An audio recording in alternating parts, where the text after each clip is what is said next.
নমস্কার, কেমন আছো সবাই? আশা করি সবাই ভালো আছো। আজকে বিকালবেলা থেকে ভিডিওটা শুরু করলাম।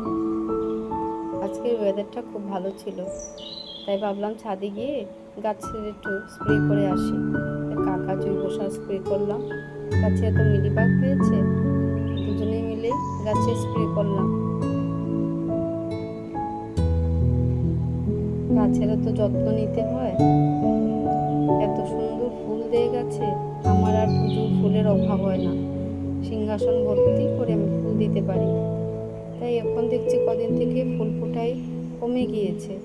তাই ভাবলাম গাছে তো অনেক পোকা হয়েছে বৃষ্টির জন্য। এই যে মরিচ গাছটা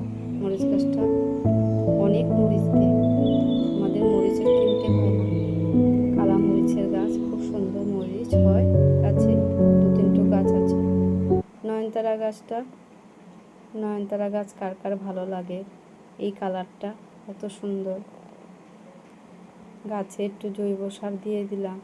আজকে যেহেতু রৌদ্র উঠেছে, বৃষ্টির জন্য তো গাছে জল দেওয়া যায়নি, সব গাছের তো ভিজে থাকে। তাই দুদিন ধরে রৌদ্র দিচ্ছে, তাই ভাবলাম আজকে জৈব সার একটু দিয়ে দিই গাছে। তাই একটু খোল পচা জল গাছে দিয়ে দিলাম। তারপরে বিকেলবেলা চা খাবো, তাই একটু আদা পাতা তুলে ভাবছি আজকে আদা পাতা দিয়ে চা বানিয়ে খাবো। তাই নিজের বাগানের আদা পাতা তুলে নিয়ে আসলাম, ভালো করে ধুয়ে চা বানিয়ে নিব।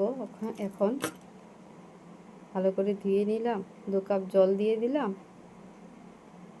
চা চাপে 2 চামচ চাপাতি আর একটু আদা ঘষে দিলাম, একটু এলাচি দিলাম।